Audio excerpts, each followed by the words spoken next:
أعوذ بالله السميع العليم من الشيطان الرجيم. بسم الله الرحمن الرحيم. السلام عليكم ورحمة الله تعالى وبركاته. وعليكم السلام ورحمة الله وبركاته. الحمد لله والصلاة والسلام على رسول الله وعلى آله وصحبه ومن والاه. رب اشرح لي صدري ويسر لي أمري واحلل عقدة من لساني يفقه قولي. اللهم اجعل جمعنا هذا جمعا مرحوما وتفرقنا من بعده تفرقا معصوما. سبحانك لا علم لنا إلا ما علمتنا إنك أنت العليم الحكيم. ولا حول ولا قوة إلا بالله العلي العظيم. لا حول ولا قوة إلا بالله العلي العظيم. ولا حول ولا قوة إلا بالله العلي العظيم. أما بعد. عليكم السلام يا أبو سلام. Okey. Jadi alhamdulillah, syukur Allah Subhanahu wa taala. Ustaz. Waalaikumsalam warahmatullahi. Okey, alhamdulillah pagi ni kita dapat bersama dalam kelas yang kita dah rancang itu selepas kita habis makhraj dan juga sifat. Tapi kalau makhraj dan sifat tu ramai yang suruh kita ulang balik nanti, tak ada masalah ya. Sebab memang ilmu ni dia begitulah sifatnya. Dia kena ulang baru dia lekat. Kadang-kadang belajar kali pertama tak dapat bayang apa-apa. Lagi kali kedua kata nampak sikit. Kan? Nak boleh dia dapat semua tu dia memakan masa sikit lah. Kadang-kadang dah kelas ke-10 dah baru tahu.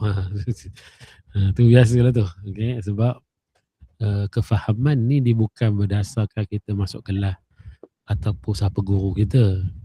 Kan? Kefahaman ni milik Allah Subhanahu Wa Taala yang Allah rezekikan kepada kita. Kalau Allah nak rezekikan benda tu cepat, kita dapat. Kalau lambat lah. Okay, yang pun kita kena doa banyak-banyak kepada Allah supaya Allah beri kita kefahaman. Okay, apa yang guru-guru tu boleh sampaikan tu dia hanya menyampaikan sahaja. Tak lebih daripada itulah. Dia jalankan kerja dia je lah. Sampaikan satu benda. Faham tak faham tu bukan dia punya tu lah. Macam budak sekolah jugalah kan. Belajar satu sekolah. Ada 10 orang ke 20 orang, 30 orang. Tak semua cikgu ajar tu faham. Adalah 10 orang faham. Kalau 30 orang kan. Itu wujudlah 10 orang. Kadang-kadang 2 orang je faham. Yang lain tak faham. Tak apa, terus je. Cikgu akan ngajar je terus. Masuk. Nanti sampai satu masa dia akan rasa benda tu. Oh ni pernah belajar dulu ni. Macam tu je. Okay. Ilmu ni biar yang pertama kita dengar je dulu. Faham tak faham tu tak apa. Nombor 2. Okay. Sebab nanti insyaAllah satu hari kita akan faham. Dan kita akan, yang ni pernah belajar dulu. Dia akan jadi macam tu. Okay, jadi insyaAllah hari ni kita masuk pada tajuk seterusnya. Iaitu berkait dengan nun sakinah dan juga tanwin. Okay, nun sakinah ni nun mati lah. Bahasa kita nun mati. Kalau kata nun sakinah benda pula, nun sakinah. Sakinah tu maksudnya tenang. Kan, kalau maksud bahasa Arabnya sakinah ni tenang. Jadi sakinah mati dengan sakin tu macam kalau kita bayangkan mati tu tenang, ramai orang nak mati. Tapi taklah, ini dalam hukum nun mati ni dipanggil nun sakinah lah. Jadi semua kenal dan saya faham maklum juga ni. Semua dah kenal dah sebenarnya. Cuma kita nak ulang je lah. Apa yang saya nak sampai ni sekadar ulang saja. Dan dalam slide yang saya nak bagi ni, bukan slide lah sebenarnya, buku ni saya print, saya scan buku daripada Dr.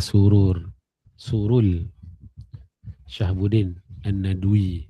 Tak warna purple ni, siapa ada. Dia ada yang kulit keras, ada yang kulit lembut ni. Saya ni yang kulit keras. Sama isi dia, sama je. Okay. Kitab ni. Jadi saya ambil benda ni sebagai panduan untuk kelas ni je. Bukan nak kata kitab lain tak okey dah. Kitab mana-mana pun sama je, tak ada masalah. Cuma kadang-kadang dia tak ada penerangan. Ada semua kitab kan, ada yang ni ada penerangan, macam tu saja. Perbezaan kitab ni macam tu saja.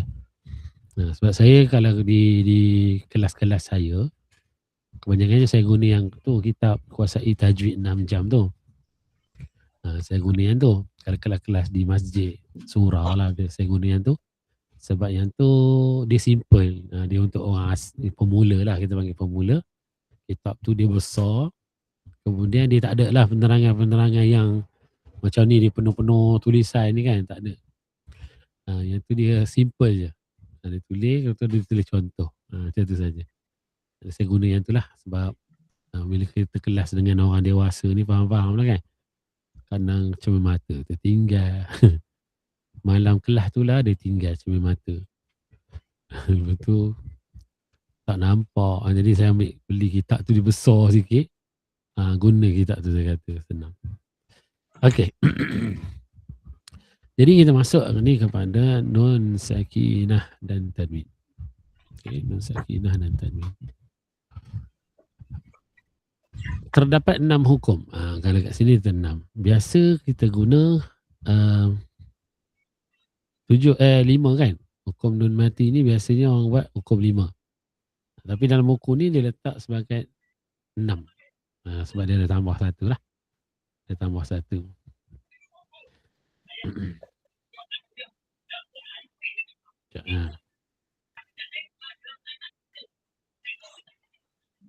Okey.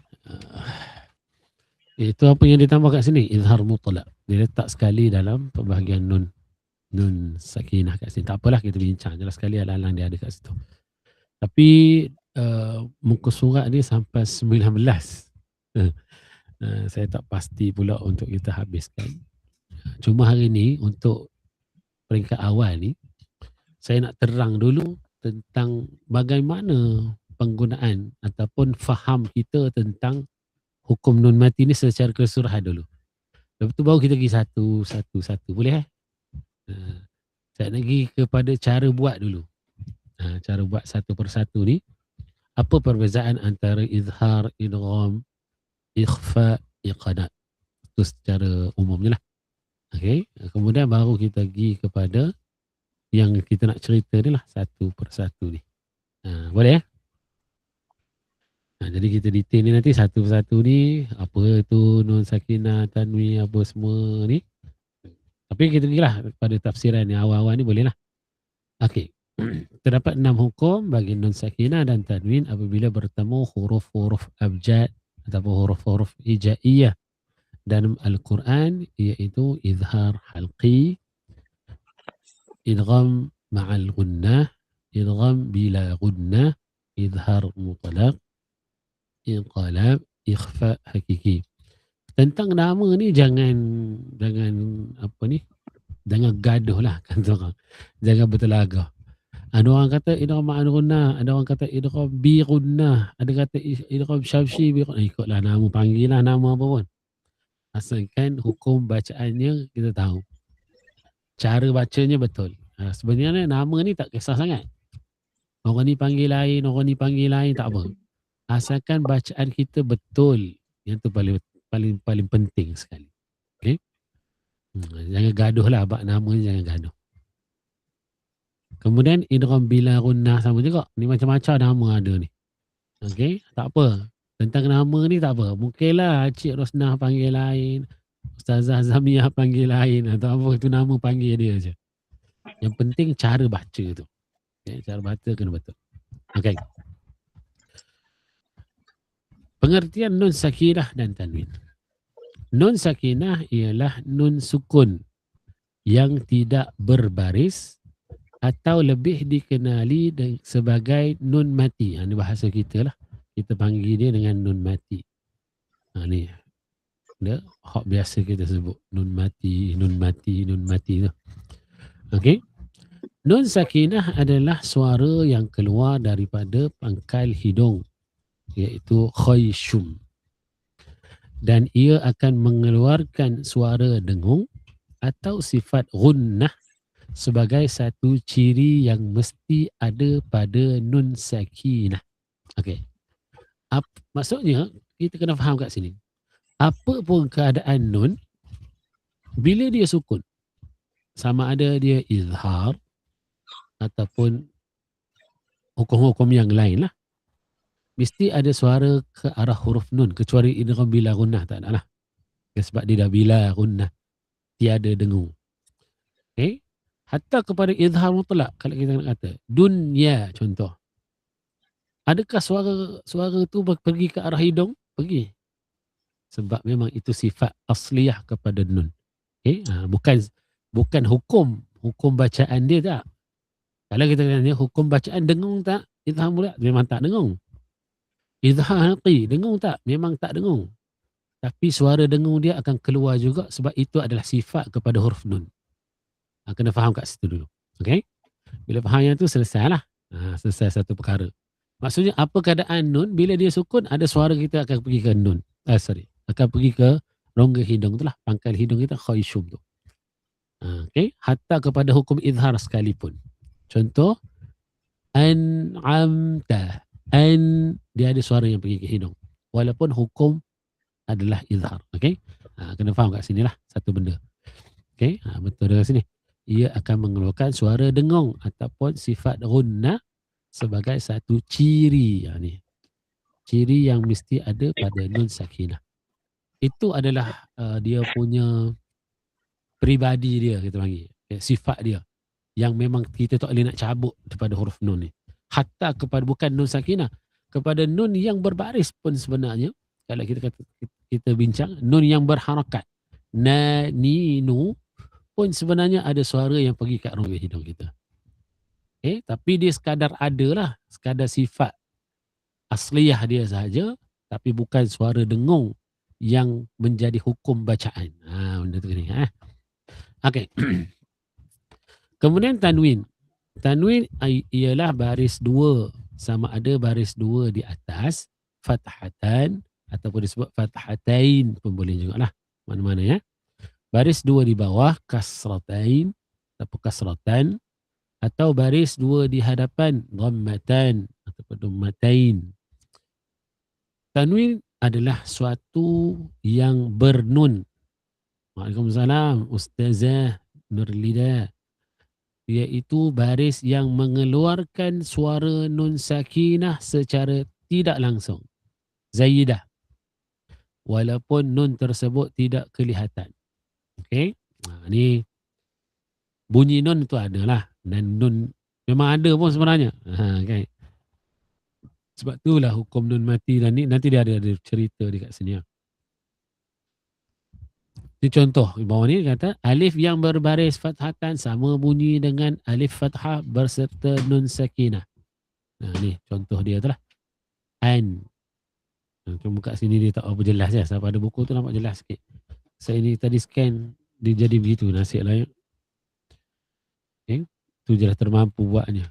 Jadi saya cadang nak buat juga slide-slide tapi benda tu berakhir pada cadangan saja. Jelas je Ustaz, tapi kena zoom sikit lah kalau yang nampak kecil tu. Tapi dia bila zoom ni kadang-kadang dia pecah sikit lah. Ni contoh ni. Tanwin ni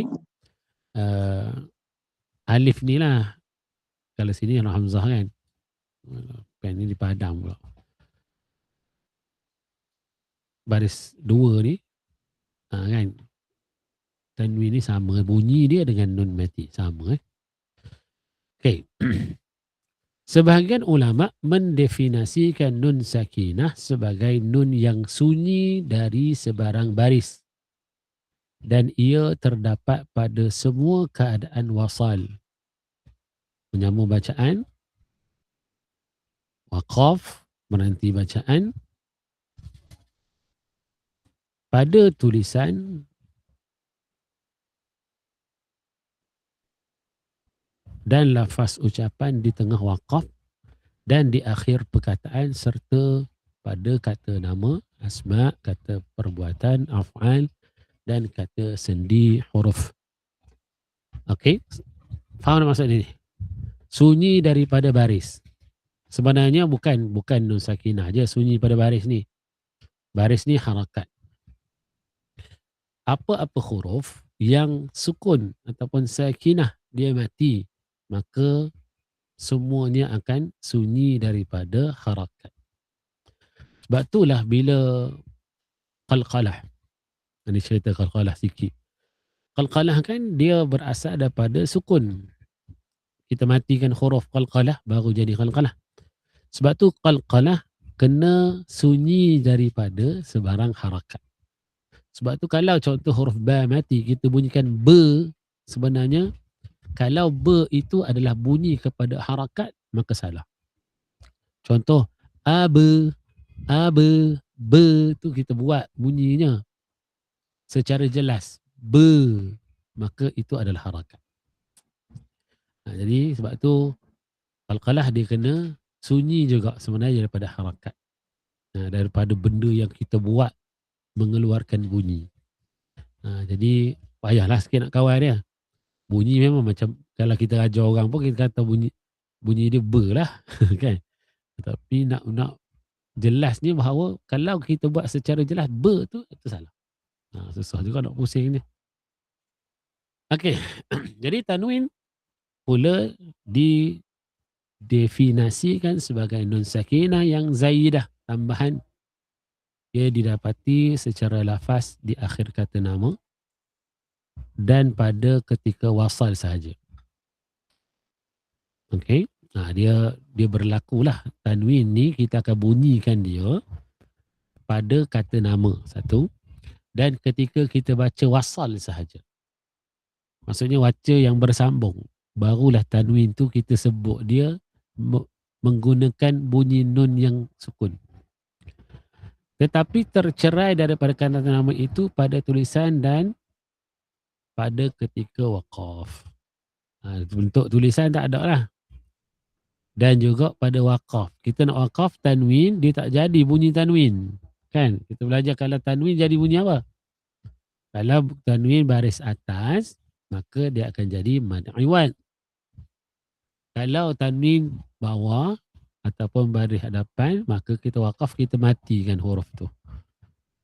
Jadi tak jadilah. Tak jadi bunyi nun. Yang bunyi nun pada tanwin hanya ketika kita wasal sahaja. Baru ada. Kalau tidak, tak ada. Okey. Kita pergi kat sini lagi sikit tentang tafsiran ini. Nanti baru saya cerita tentang perbezaan tu ya. Saya tak nak cerita satu-satu sebenarnya ni. Ini sebab dia pengertian awal ni saya baca dulu. Perbezaan di antara nun sakinah dan tanwin. Nun sakinah boleh didapati bertemu dengan kesemua 28 abjad huruf Al-Quran pada satu dan dua perkataan. Maksudnya dia ada dalam satu kalimah ataupun bertemu dua kalimah. Dua kalimah ni macam mana? Nun sakinah tu duduk di hujung kalimah ni, kemudian bertemu dengan awal kalimah yang hadapan dia tu lah, yang seterusnya. Dan ia kekal pada tulisan dan bacaan pada keadaan wasal dan waqaf. Maksudnya dia ada pada dua-dua keadaan ni lah. Okay. Sebaliknya tanwin hanya bertemu dengan kesemua 28 huruf Al-Quran itu pada dua perkataan sahaja. Jangan cari tanwin tu dia duduk tengah-tengah perkataan, tak jumpa. Maksud tanwin tu mesti dia duduk kat hujung. Sebab tu kalau nak waqaf, kita dah tak tahu mana sangat tempat nak waqaf, cari tanwin. Okay, nafas kita ni dah hujung-hujung lah. Tengok mana huruf yang ada tanwin. Berhenti kat situ. Senang. Okay, maksudnya kita sempurnakan kalimah. Bukan sempurna ayat lah. Sempurna ayat, tengok kat ayat dulu. Tapi kalau sempurna kalimah, tanwin tu sempurnalah kalimah tu. Jadi kalau nafas kita dah tak ada, berhenti, cari je kata yang ada tanwin, berhenti kat situ. Okay, dan ia hanya dibaca pada keadaan wasal saja. Tanwin ni, bunyi tanwin tu bila kita baca wasal je. Okay, wasal sahaja. Bila waqaf tak ada ya.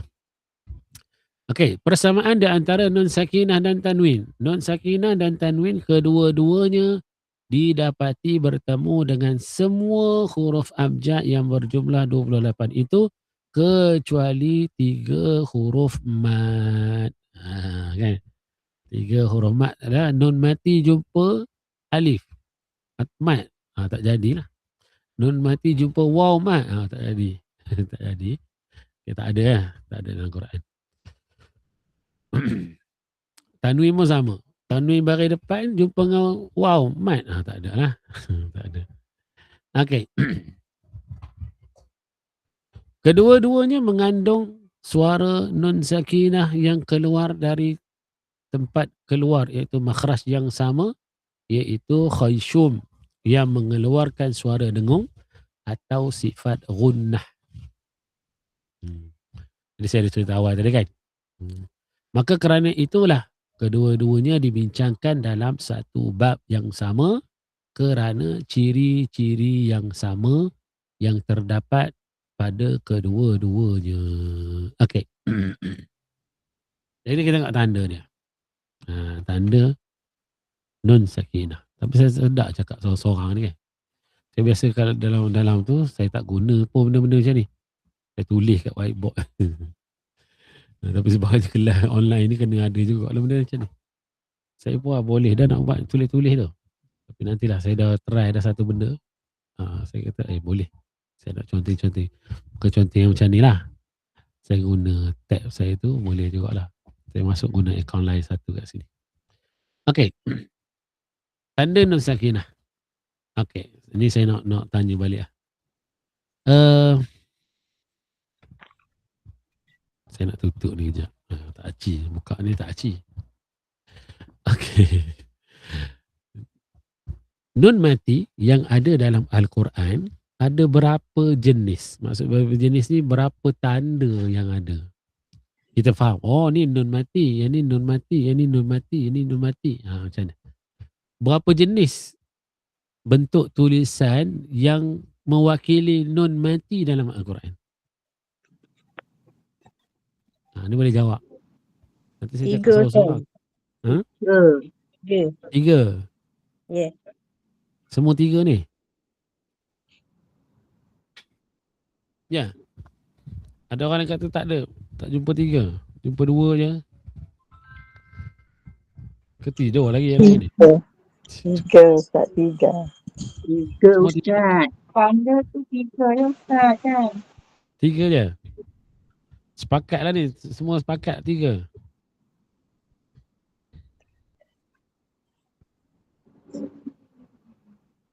Alhamdulillah. Tiga? Betul tiga? Betul, Ustaz. Dia betul dah. Betul Ustaz. Yakin dah tu jawapan dia tu. Okay. Tiga tu macam mana tanda dah? Tanwin baris dua di atas. Bukan tanwin, nun mati. Nun mati. Oh, nun mati. Sudah. Nun mati. Satu bulat, satu kepala macam kepala mim. Kepala apa? Satu kepala macam yang dia macam bentuk C terbalik tu, Ustaz. Okey, tu satu. Betul? Bulat. Bulat macam tu? Ya, bulat. Salah, Ustaz. Mana ada? Pasal ada. Tapi dalam Quran tak ada tulis, tempat lain ada, Ustaz. Tapi itu kosong, tak ada apa tanda. Maknanya nun yang kepala separuh, satu kepala bulat, satu kosong. Ya. Lain macam ni, apa ni? Itu jawapan apa? Betul ke? Orang lain sokong apa ni?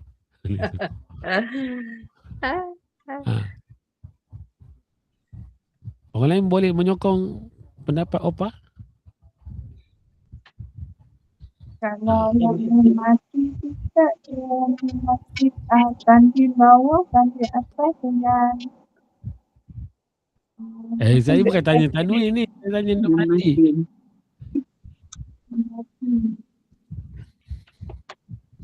Sudahlah lah. Nun mati yang tak ada tanda tu, Ustaz. Satu je?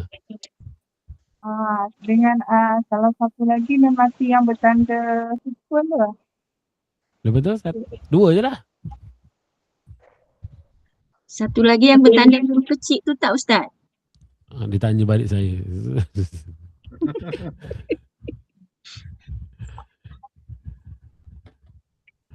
Dia sendiri tak jelas tu. Ditanya balik saya tu, dia tak jelas tu.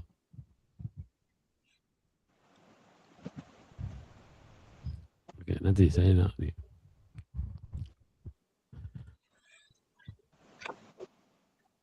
Dia boleh conteng sikit sini. Tak apa. Nanti saya guna kat ni lah. Conteng kat sini je lah. Okey. Saya buat kat sini ya. Mana pen dia? Okey. Nun mati. Kalau kita tengok dalam Al-Quran. Nun mati. Allah. Kemudian dia ada kepala macam C ni kan. Dia terbalik ni. Ya Ustaz. Ni tanda sukun. Ni tanda sukun. Okey. Tanda ni. Kemudian lagi. Nun mati apa? Bulat macam Opah tadi.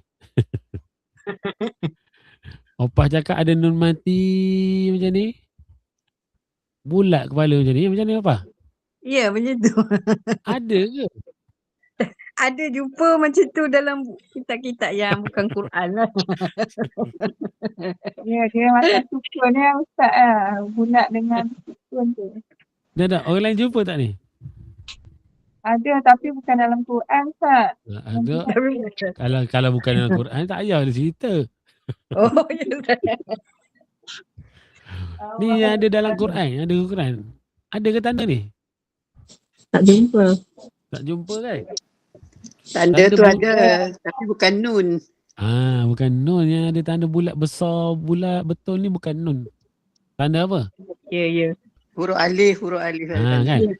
Biasanya contohnya perkataan Zununa. Olu, contoh kan? Olu ni kan? Olu. Kemudian dia ada alif kat sini. Kan ni ada satu tanda kat sini. Tengok tu. Tu Ya, kadang-kadang. Okay. Mana pula pemandangan ni?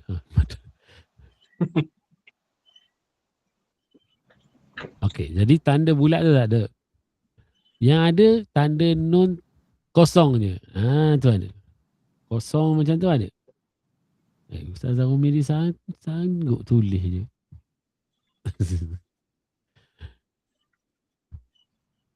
Nun ada tanda sukun, nun tak ada tanda. Betul? Ada lagi satu. Apa dia? Nun. Rasa-rasa tak ada lah Ustaz. Dua tu je. Tak ada dah. Non mem kecil kat atas. Itu dia ada mim Tu yang kecil. kecil. Dia macam gitu. Tu. Oh lah, tak berlawa tulis pakai benda ni. Pakai mouse tulis nasib lah ya. Gegar-gegar. Okey, jadi tiga tanda ni. Tiga tanda ni merujuk kepada nun mati lah. Nun mati yang kita akan bincang nanti. Jadi dia membawa kepada maksud yang tersendiri lah. Tapi syarat dia Quran cetakan kita dan juga Quran cetakan Madinah. Kan? Yang guna macam ni. Sebab kalau Quran cetakan Indonesia, semua nun mati dia akan letak tanda yang ni. Tanda ni. Semua. Sebab tu keliru sikit. Kalau kita dah biasa baca Quran yang kita ni, kemudian kita pun baca Quran Quran Indonesia, contohnya kita beli Quran per kata ni, jaga-jaga siapa beli yang per kata ni kan. Per kata ni yang tulis maksud setiap perkataan tu, setiap kalimah tu. Yang tu memang semua nun mati dia letak tanda mati. Jadi keliru kita, semua izhar sudahnya kalau kita baca. Sebab kita kenal bila nun ada tanda mati izhar kan. Jadi kenal dulu tanda dia ni. Tanda dia nun ada ni. Kemudian nun kosong, tak ada tanda apa-apa. Nun yang ada mim kecil. Itu mewakili kepada hukum nun sakinah ataupun nun mati. Okey. Kalau tanwin macam mana nak tanda tanwin?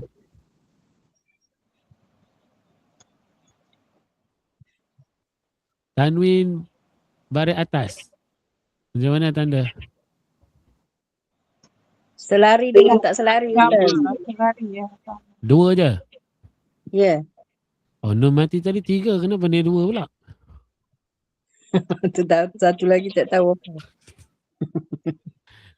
Sama juga keadaan dia. Selari.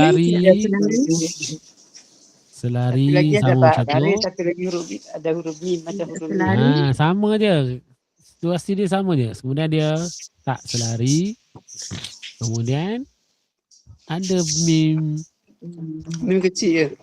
Mim kecil. Sama juga. Tiga tanda juga. Satu selari, satu tak selari, satu ada mim kecil. Itu juga tanda kepada hukum tanwin. Kalau ni baris atas, baris bawah pun sama. Kalau baris depan pun sama juga. Baris depan dia akan jadi 69. 69 ke 99. 69. Izhar nanti ingat lah. Kalau izhar 69. Kan? Tapi dia bukan nampak 69 kan. Ya. 6 tu dia akan jadi macam ni je. Dia tutup gitu je. Dia tak jadi macam 6 pun sebenarnya. Tapi kita panggil 69 lah. Satu lagi 99. Ni bahasa kita lah. Senang nak faham kan. Kemudian satu lagi ada waw kecil satu. Ada huruf mim. Satu. Okey. Itu tanda-tanda dia lah. Tanda-tanda ni merujuk kepada hukum-hukum tertentu sebenarnya. Ada hukum-hukum tertentu. Bukan saja-saja dia buat tu. Ustaz, nak tanya, mim kecil tu ada ekor panjang ke kecil dia ekornya? Pendek dia Ekor ke bawah. Ekor ke bawah. Oh, dia panjang lah. Macam ikhlak panjang tu. Dia bukan ekor ke tepi. Ekor tepi ni untuk wakaf saja. Oh, ya. Kalau ekor ke bawah, dengung. Sama ada iqlab ataupun iqlab lah, bukan tahu apa lah. Iqlab. Bila mim ke bawah itu dengung lah. Kalau mim ke tepi atau yang pendek lah, kita panggil ke tepi atau pendek, itu untuk wakaf. Okey, jadi kita balik semula kat sini. Saya saja. Sini tadi. Tanda nun sakinah dan tanwin. Tanda nun sakinah dan tanwin di dalam rasam Uthmani ada 3 bentuk. Nun yang bertanda sukun dan tanwin yang selari. Ini yang pertama. Untuk izhar. Okey, nun yang tidak bertanda dan tanwin. Tidak selari. Ini untuk dengung. Saya mudah je. Kalau ajar budak macam ni je. Yang ni izhar, yang ni dengung. Walaupun tidak semua dengung ni. Dia orang bila gunnah diguna juga benda ni. Tapi 2 huruf je lah tak ada. Lam dengan ra. Yang lain semua pakai ni dia dengung. Senang kita dengung je.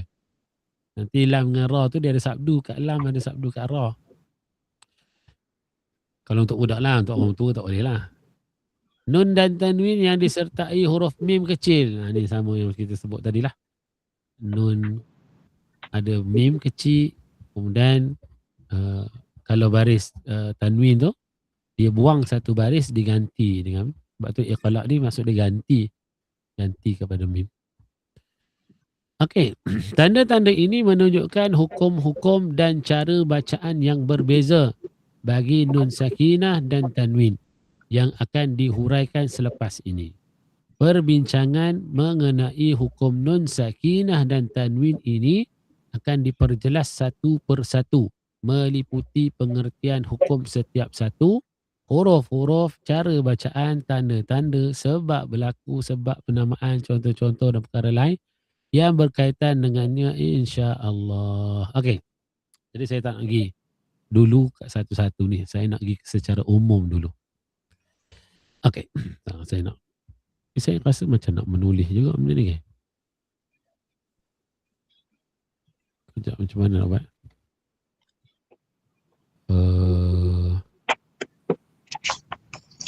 Sekejap saya ambil saya punya tab sekejap ya.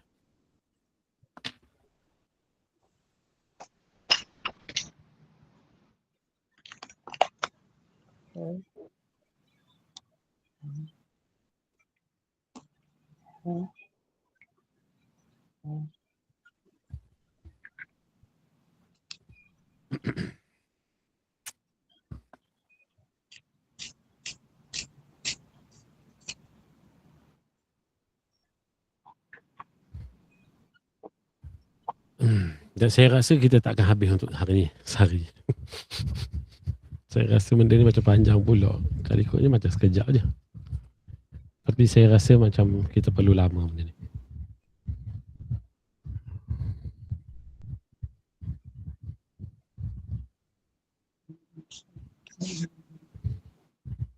Macam ya. Mana dia?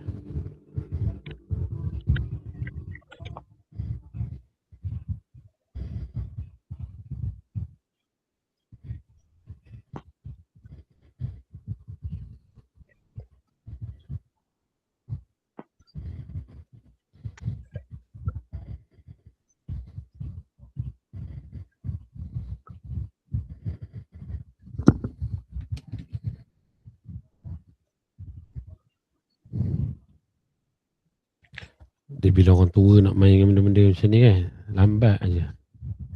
Orang tua. Saya lah tu, bukan orang lain. Saya. Tak reti nak Muda guna. lagi. Tak berapa reti.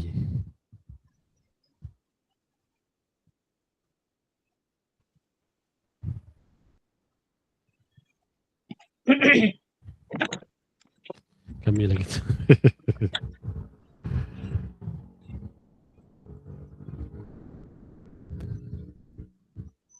Okay, saya nak tutup dulu benda ni.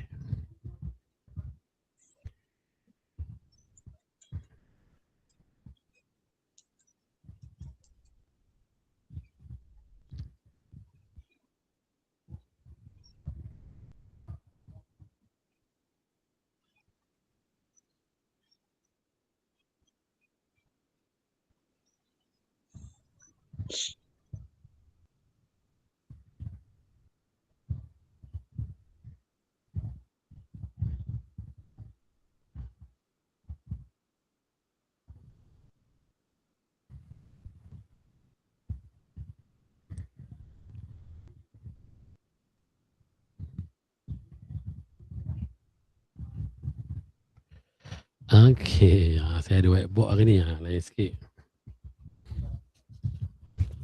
Nampak whiteboard saya? Nampak. Nampak je lah Ustaz. Lain macam dalam ni ada whiteboard. Okay, jadi kita masuk hari ni hukum. Allah, mesti banyak tulisan dia.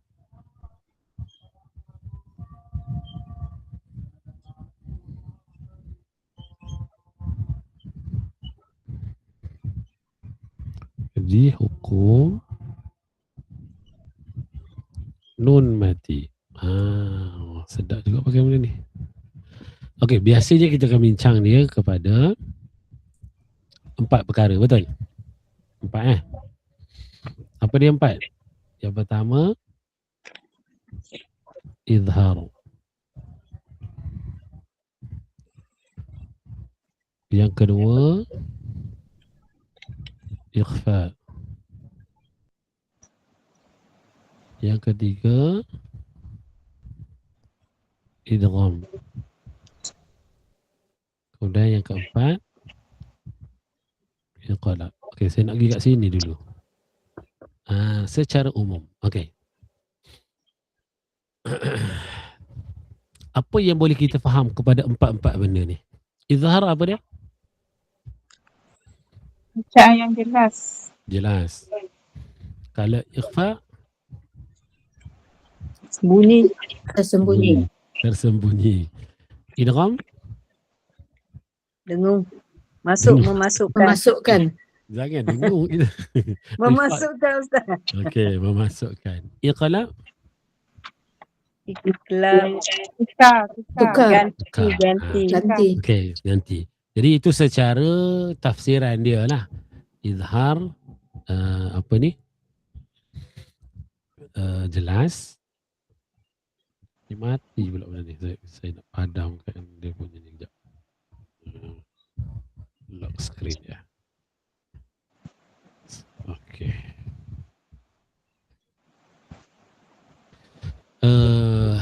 Izhar jelas, ikhfa sembunyi, idgham masuk, iqlab tukar. Okey. Itu tafsiran. Cara buat dia, cara kerja dia macam mana? Kalau izhar, kita nak jelaskan apa? Jelaskan bunyi nun sukun. Melapaskan nun yang mati. Okay, jelaskan nun yang mati. Macam mana kerja dia?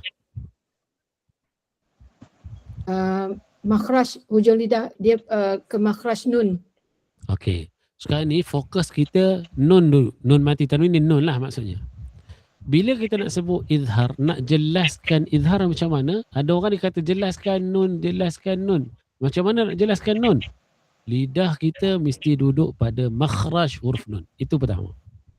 Jadi kalau kita apa ni? Allah Akbar. Kalau contoh ni gigi. Okey. Maksudnya bila izhar, lidah kita ni dia akan sentuh tapi sama color. Tukar lidah color lain.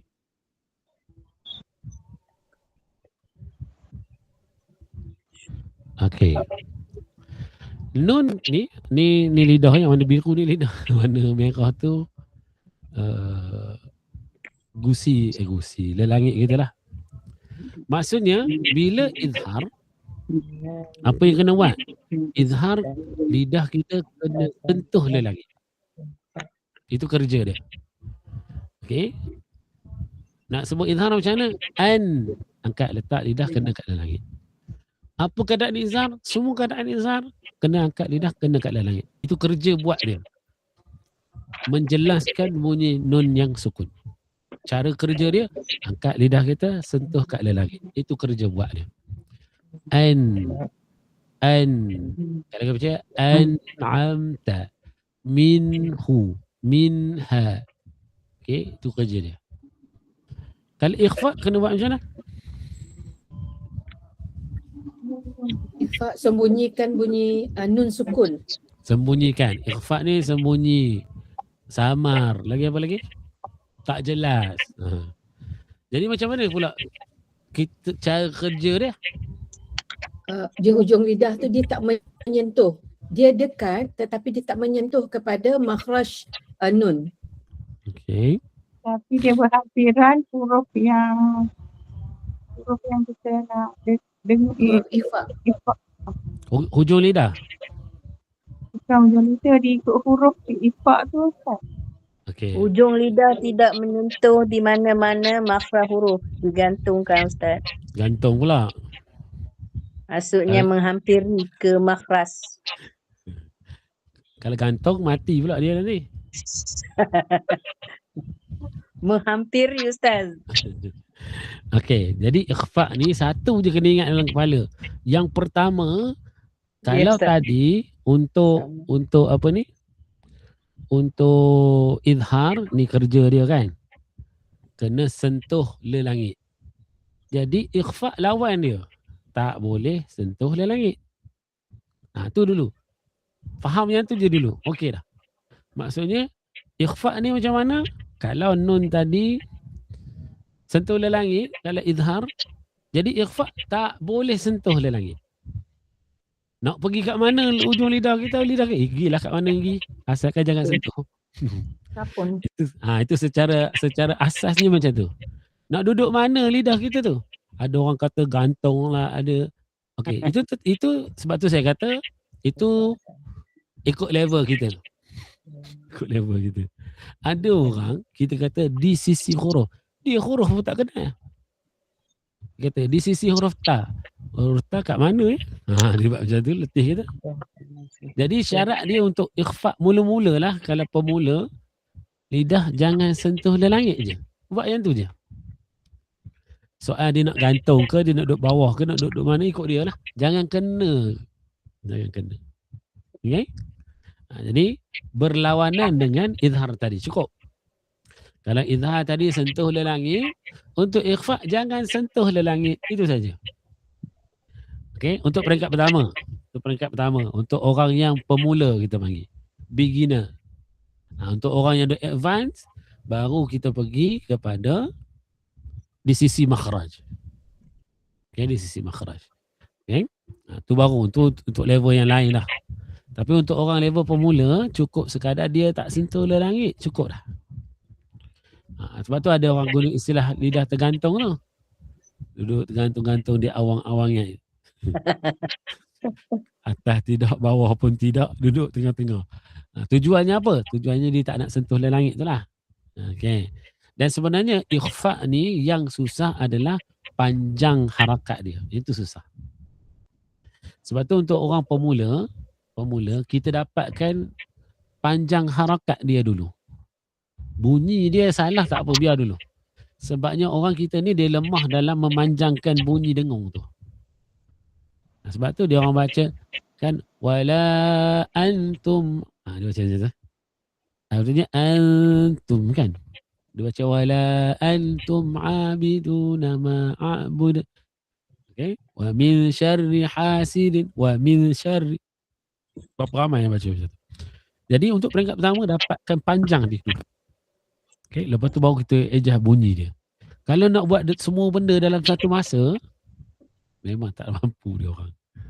Okay, sebab tu saya kalau orang-orang yang baru belajar Quran, okay, kita suruh dengung asalkan dia dapat bunyi. Tak kira lah dia sentuh tak sentuh dulu lah lagi, biar dulu dapat kepanjangan dia dululah. Kalau saya.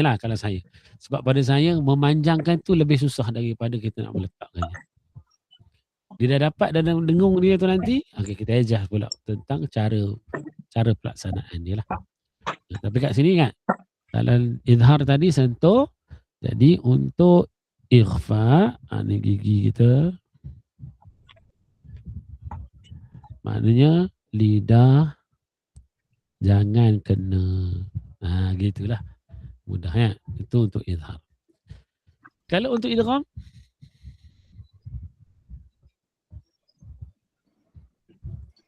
Idgham memasukkan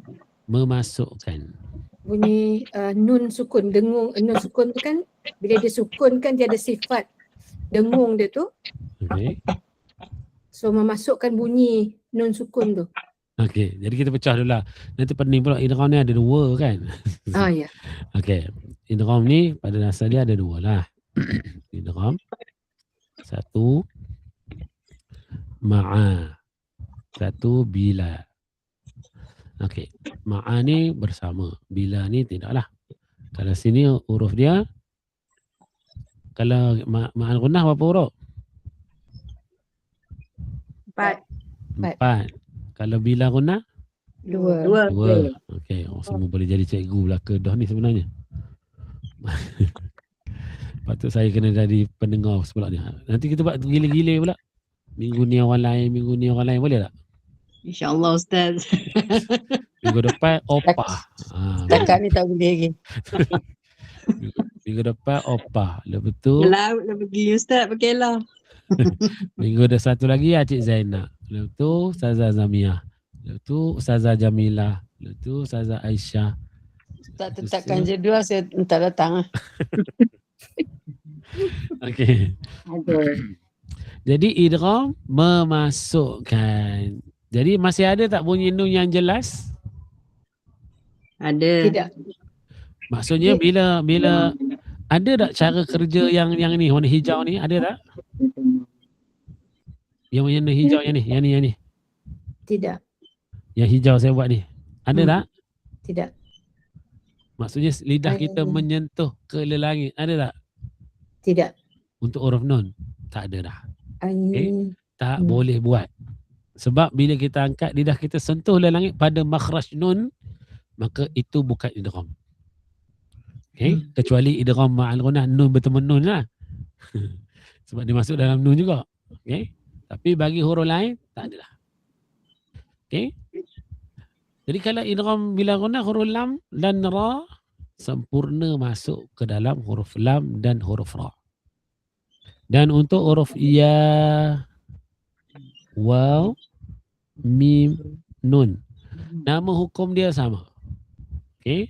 Nama hukum dia sama. Tapi ada dua kumpulan. Kan? Huruf mim dengan nun, kamil, sempurna. Kalau untuk huruf ya dan huruf waw, naqisah, tidak sempurna. Jadi bila tak sempurna ni macam mana pula? Boleh tak lidah kita sentuh le langit untuk ya dengan waw? Tidak. Tak boleh. Okay, tak boleh. Menyalahilah. Dia masuk dalam huruf ya. Cuma bila masuk dalam huruf ya, kat sini dia ada banyak isu. Bila kita nak buat idgham ma'al gunnah ni kan, terutama dua huruf ni lah, huruf ya dengan huruf waw. Kita ambil contoh. Apa contoh ada? Min wara. Ayyunazzala. Ayyunaz. Okay. Ayyunaz.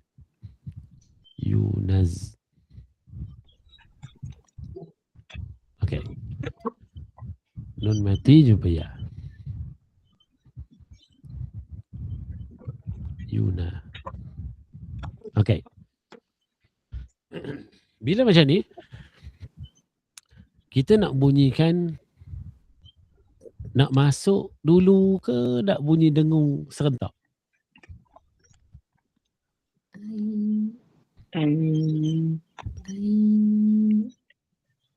Serentak Ustaz. Serentak. Masuk dulu. Lepas tu dengung dia tu Keliru lah. tapi kena serentak lah. memang Kalau tak macam mana? Saya suka dengan soalan-soalan macam ni kan. Sebab ramai orang yang buat pentafsiran sendiri ni, risau.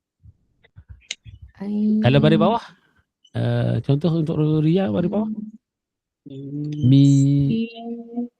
Mai akun mai baratan. Min wali itu wow. Tak apa nanti boleh juga ini ke wow. Min waliin. Wali. Okey. Okey. Yang bawah ni, miwa. Kita nak masuk dulu ke? Ada bunyi masuk dulu baru dengung ataupun dia bunyi terus? Masuk dulu baru dengung Ustaz. Cuba buat.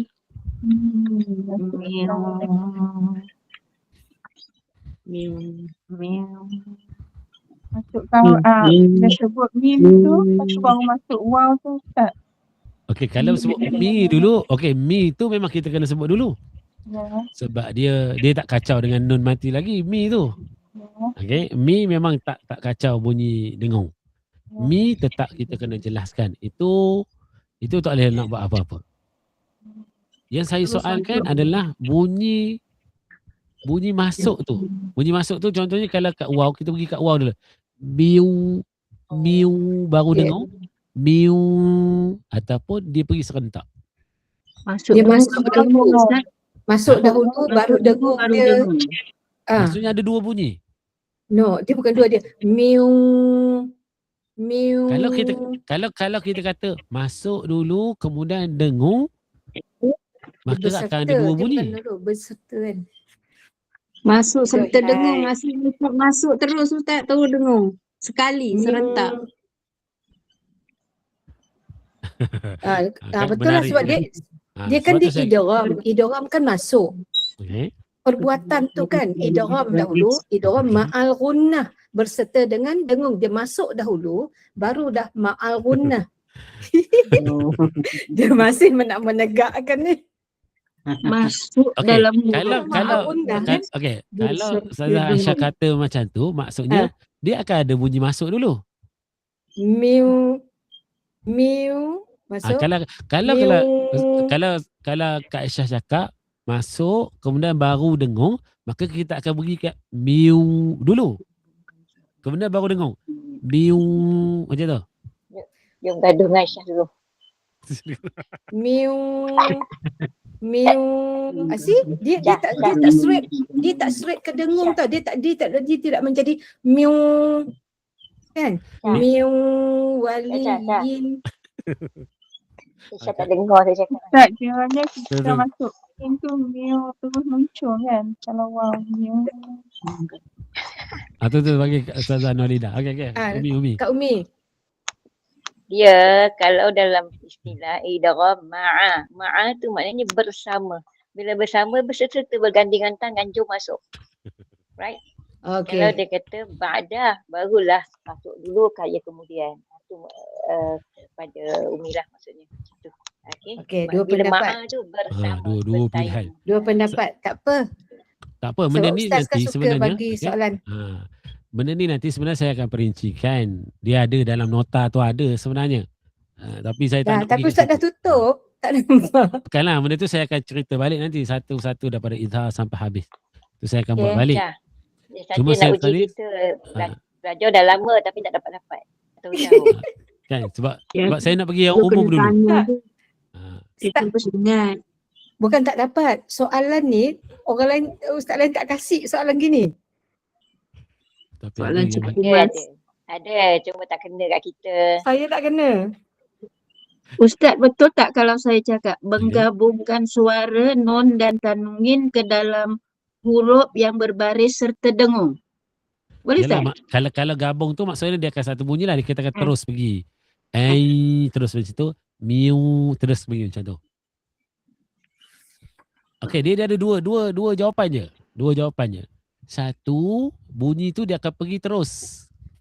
Satu pergi terus. Okey, saya letak dua jawapan ni. Satu, A, gabung. Masuk gabung ni, bunyi tu akan terus. Satu lagi B, berturutan. Kalau berurutan, urut pula nanti. Berturutan. Berturut. Okey, berturut ni maksudnya dia ada dua bunyi. Satu masuk waw dulu. Miu, miu. Contoh. Ataupun ai, dia pergi kat ya dulu, kemudian baru dengung. Dia pergi kat waw dulu, baru dengung. Itu satu. Berturutan, yang ni berturut. Kalau A gabung, dia akan pergi terus. Ai, pergi terus. Miu, dia akan pergi terus. Okey, sekarang ni siapa nak A, siapa nak B? Saya nak A. Saya Saya nak A. A. Ai. Berturut B. Ustaz. Berturut. B. Tak apa, lawan pun tak apa kan ni. Tak apa. Biar kita nampak kan. Tak apa. Salah dalam belajar ni tak ada masalah pun.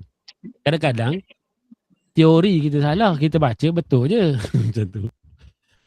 Sebab tu yang penting baca betul. Teori ni salah tak apa.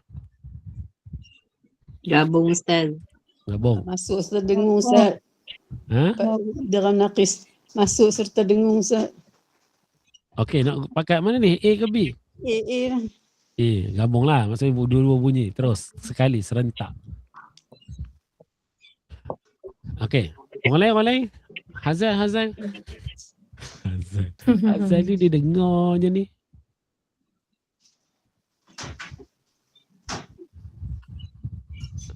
Hajar Rosnah, senyap je. Sudah tak keliru rasanya. Lah Ustaz. Dia main rasanya. Lah rasa. Itulah rasanya tu. Okey, tak apa. Biarlah rasa dulu. Sebab tu saya suka dengan macam ni. Saya tak suka kelas saya cakap seorang je. Sebab kalau saya cakap seorang, saya anggap semua faham je.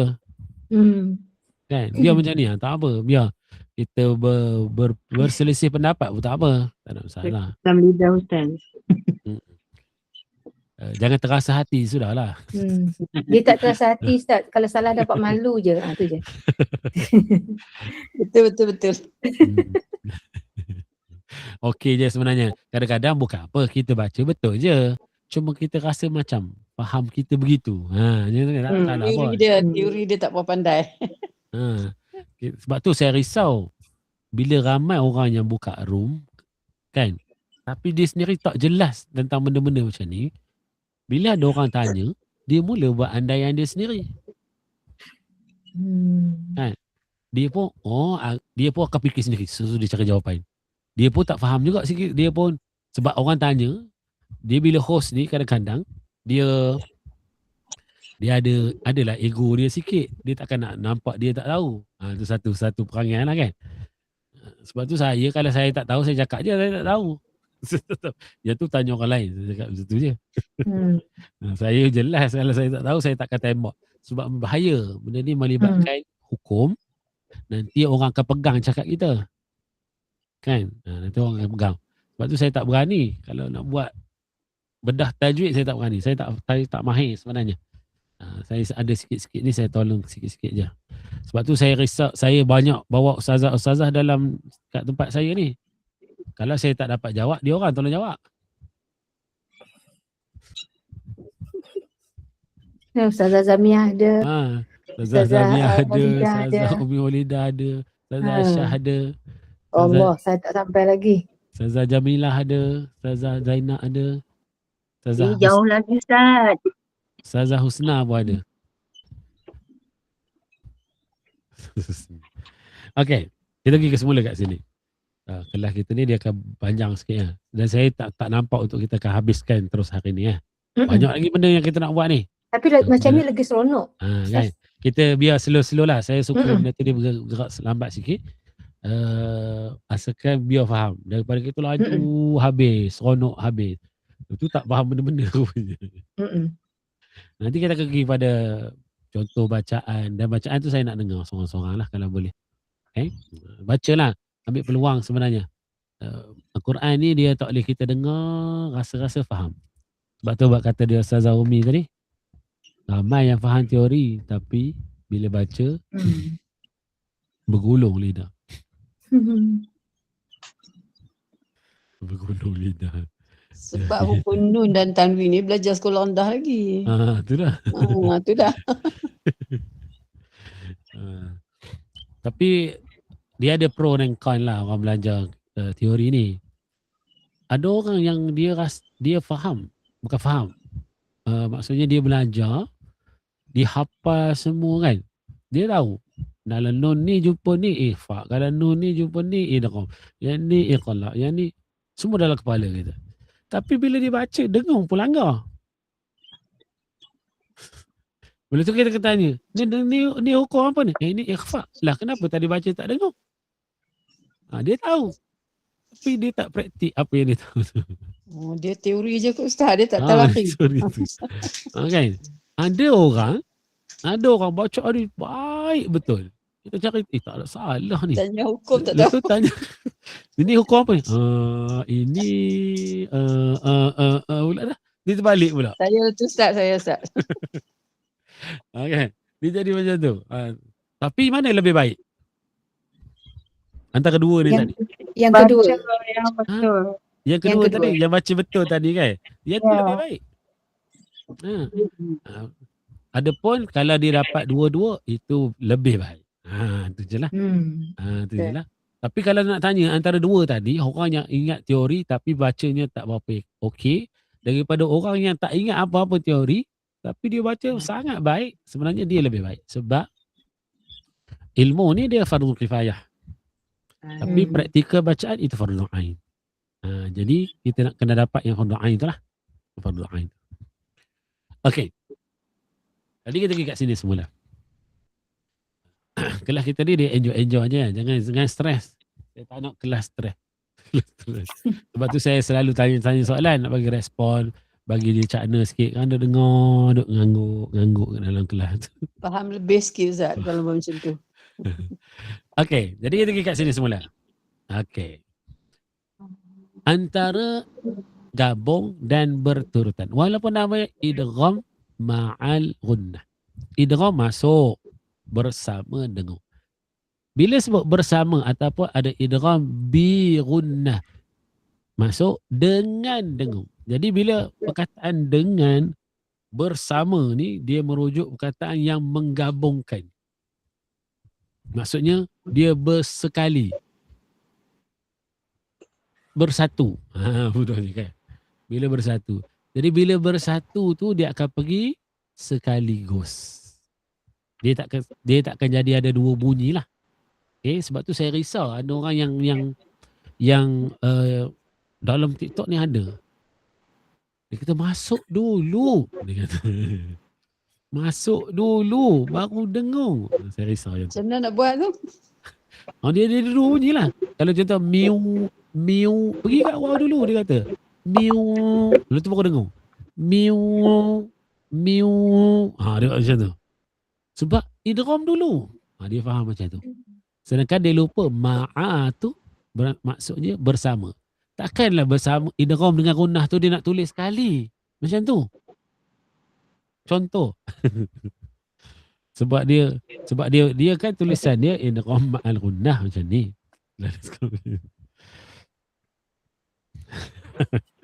Okey. Kan tulisan dia macam ni. Idgham ma'a gunnah, ma'al gunnah.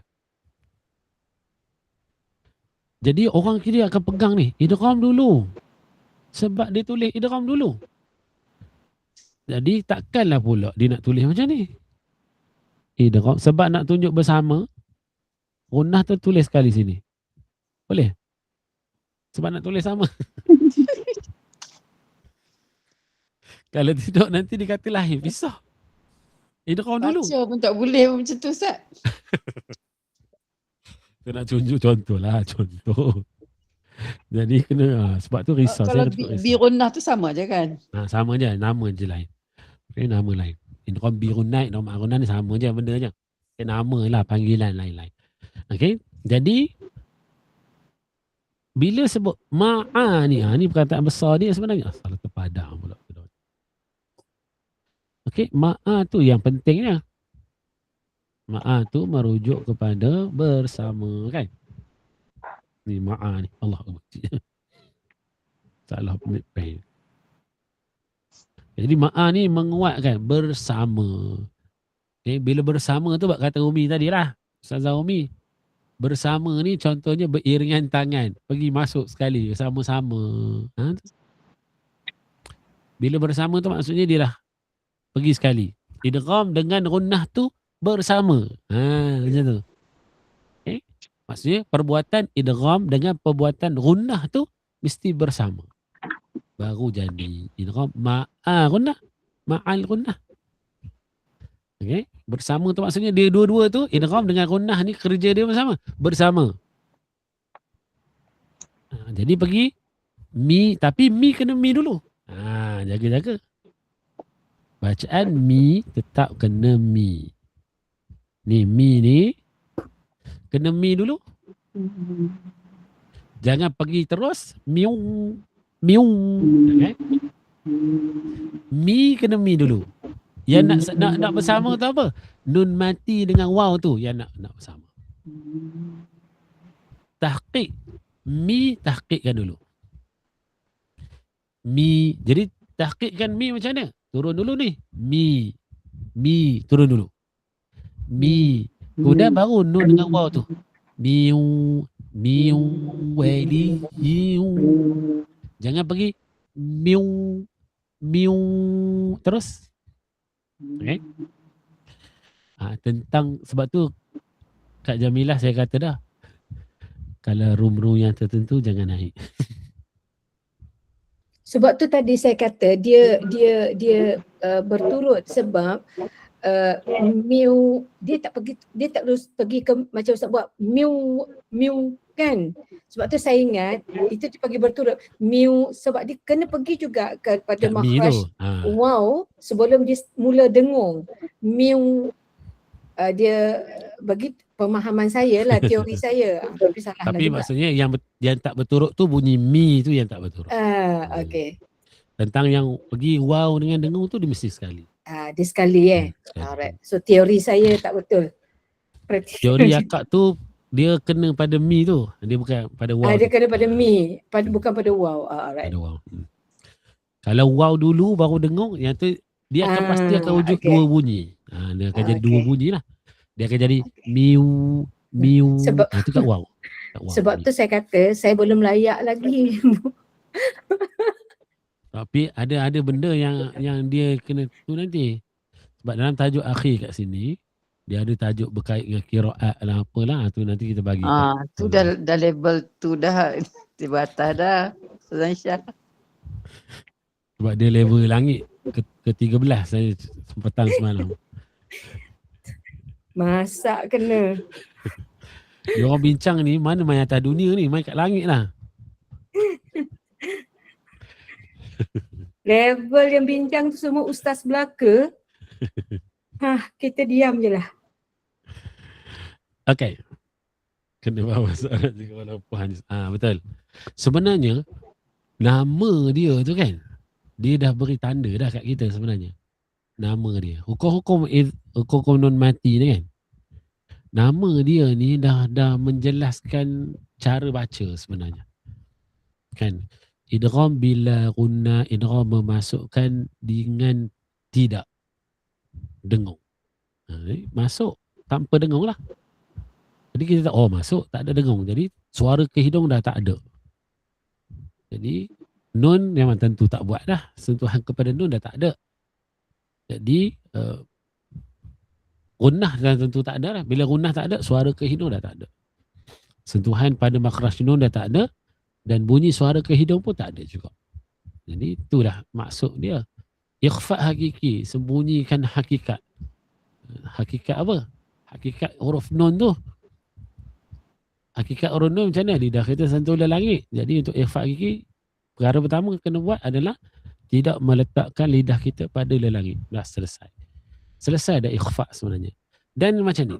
Ikhfa ni pula, okey. Dia mesti duduk di antara dua sifat ni. Ikhfa ni, kena ingat betul-betul ni. Ikhfa, Allah merah juga ya. Tak faham pula nanti. Ikhfa mesti duduk di antara dua sifat ni. Izhar dengan idgham. Izhar apa dia? Lidah kita sentuh le langit. Itu izhar. Kalau idgham apa dia? Masuk kepada dalam huruf. Jadi ikhfa mesti bebas daripada dua perkara ni. Okey? Bebas daripada dua perkara ni. Sebab tu tapi adalah isu dia huruf kaf, huruf qaf kat situ. Ada persisih pendapat dengan tu kan. Bila huruf kaf masuk je dalam kaf. Kalau huruf qaf masuk dalam qaf. Itu akan jadi macam-macam bunyi tu. Okey? Tapi bagi huruf yang lain dia tak ada isu sangat. Okey, dia tak ada. Sebab tu kalau kita tengok bahaya juga bagi huruf-huruf yang berada di belakang gigi ni. Isa contoh huruf sin. Bila lidah kita parking kan, kita panggil parking. Terus ke dalam, sebab huruf dia, huruf sin, contohlah sin ataupun huruf zai. Kan? Lidah kita berada pada belakang gigi bawah. Okey. Saya lukis sini ya. Oh sedap lah pula main benda ni. Sedap pula main. Ni gigi kita. Okey, ni gigi bawah Kemudian lidah kita akan duduk kat sini. Ini untuk huruf sin, zai, sad. Waktu kita nak buat ikhfa, kita nak baca contoh al-insan.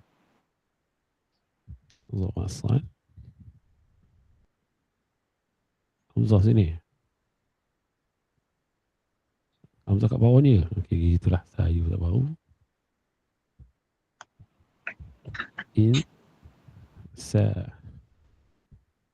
Okey. Apa nampak dua baris?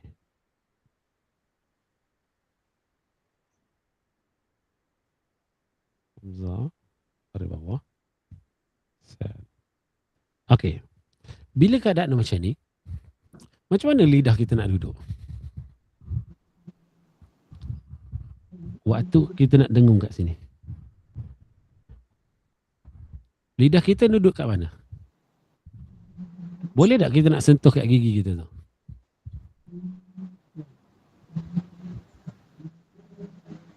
Boleh ke tak? Tak boleh. Ni, Allah. Kita nak sentuh kat sini. Boleh tak ni? Ni macam ni. Cuba baca insa ataupun contoh lain unzila.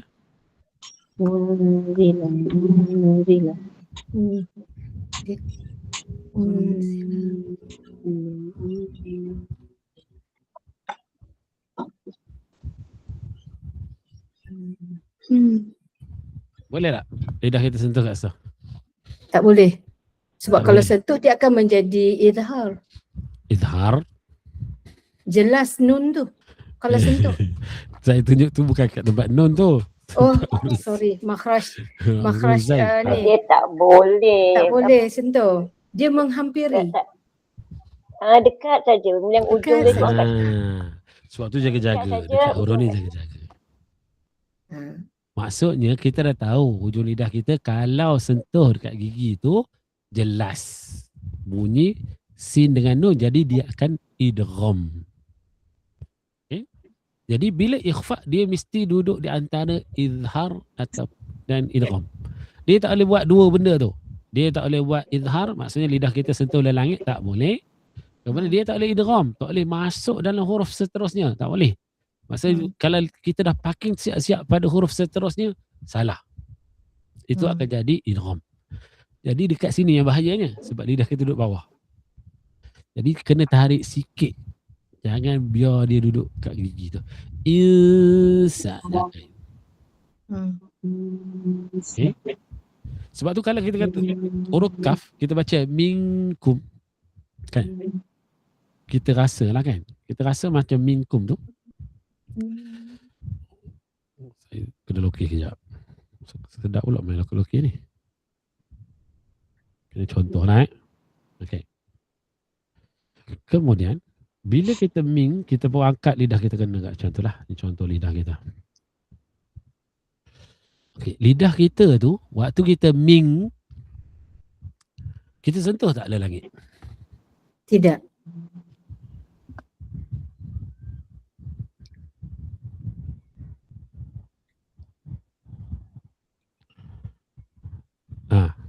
Okay. Cuba buat. Dia tak sentuh. Dia hampir dekat makhraj kaf tu. Ming. Terbuka sikit tak? Terbuka Ada ruang sikit. Sebab tu dia dengung dia kuat. Sebab dia menghampiri dengan khusyum. Ming. Betul? Tapi bunyi tebal tu. Ming. Tu bunyi tebal tu. Kalau ming tu tebal. Tapi dia tak sentuh makhraj kaf tu. Cuba buat belaka semua. Saya dengar sorang-sorang alang-alang kita kat sini. Nanti kita test lagi ni. Alang-alang kita kat sini kan. Cuba buat sorang-sorang. Minkum. Minkum. Okey, tu Kak Aisyah mulai. Minkum. Siapa tu? Ustazah Zainab, okey. Ustaz segan saya sama Ustaz. Ustaz, makcik Ustaz. Okay. Ustazah Rasnah, okey. Ustazah.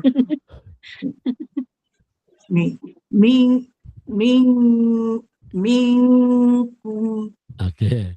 Okey, Ustazah mana pula lepas ni? Opa. Kalau minkum tu macam tu Tak kisahlah Ustazah Rasnah, cuba baca. Ditanya balik. Saya suruh baca je, dia tanya pula dah. Salah Tak salah apa. Saya tak cerita salah betul lagi. Saya nak dengar dulu. Tu nak baca lagi Ustaz. Okey, cukup. Bagi orang lain dulu. Ingatkan salah. Terus. Siapa lagi belum baca ni? Cik Siti pula Ustaz. Okey, Ustazah Siti. Minkum. Okey. Ustazah Opah? Opa. Saya salah. Minkum. Mana satu betul ni? Minkum. Okey. Lagi siapa lagi? Guru besar ni tak nak baca ni, guru besar ni. Cubalah Ustaz. Dah. Minkum.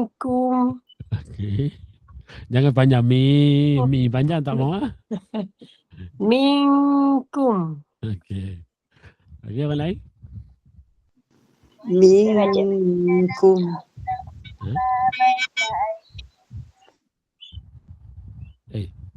Mana? Ustazah Umi tak dengar apa? Saya tutup tak dengar lah. Nanti dengar suara ni ngaji. Husna tak aci. Mana boleh tulis? Husna kena baca. Ingat tak Ustaz? Semula. Minkum. Okey. Husna dia tulis kat bawah. Mana dia boleh tulis? Ikhfa tak bunyi dengar mana boleh tulis?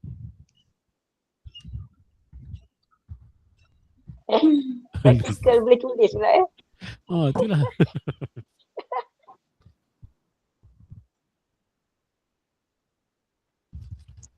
Siapa lagi belum baca ni? Semua baca? Kalau Hazan ni tak boleh. Ustazah Aisyah dah baca ke? Dah baca Dah dulu haram sekali. pertama. Tak dengar. Laju. Okey, habis dah ya? Habis dah. Okey. Okey. Pertama, huruf kaf ni kecenderungan untuk dia jadi tebal cukup tinggi. Kenapa? Sebab lidah kita terangkat. Pangkal lidah kita terangkat. Jadi cenderung untuk dia bunyi tebal tu cukup tinggi, cukup besar. Sebab kita angkat pangkal lidah. Miu, kita angkat macam tu. Okey. Jadi untuk mengelakkan dia daripada bunyi tebal. Jadi bunyi tebal tu macam mana? Tu bunyi tebal. Okay. Kalau kita baca min, kalau bunyi nipis, mi tu bunyi nipis. Kalau bunyi tebal, miu, miu. Kita mengangkat pangkal lidah. Okay. Dia akan bunyi tebal. Jadi nak elakkan bunyi tebal, ataupun bahasa Melayu kita kalau macam Ustazah Husna tulis M-I-N-G, ming, ming. Ada dua bunyi kadang-kadang ming tu kan. Ada yang ming, ada yang miau, pun jadi juga. Jadi nak elakkan bunyi tebal tu syarat dia lidah kita memang kena tinggi. Kena angkat ke arah huruf kaf. Okey, kena pergi kat sini. Allah, mana hijau lah. Kena duduk kat sini. Okey. Kena rapat. Rapat serapat-rapatnya. Sentuh tak? Kalau kita rasa macam sentuh. Huruf kaf ni kalau dia kita sentuh betul-betul, dia keluar tak bunyi.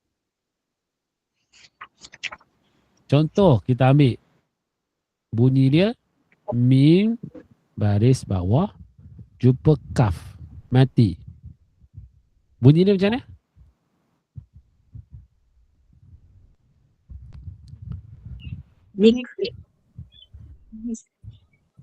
Bunyi macam mana ni? Mim baris bawah jumpa kaf mati. Bunyi dia? Mik. Okey, cuba jangan lepas angin dia tu. Mik. Okey, itu maksudnya lidah kita sentuh le langit. Ya. Okey. Kalau kita cuba angkat sentuh juga tapi cuba buat dengung. Ming. Okey, bila keadaan macam tu macam apa buat tu? Ming, kita rasa macam sentuh. Tapi keluar bunyi ming.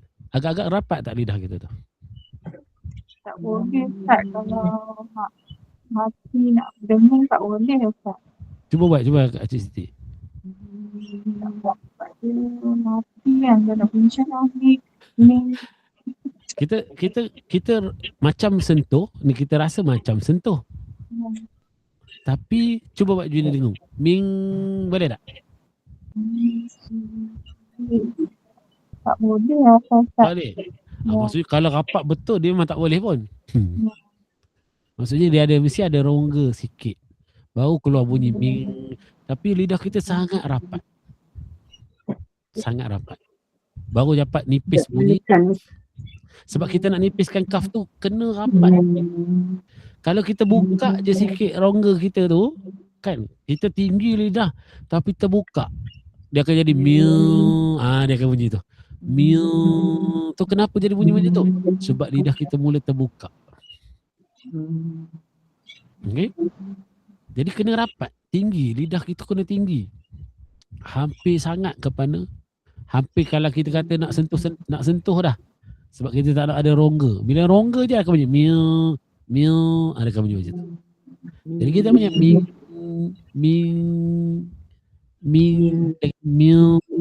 kan lain tu.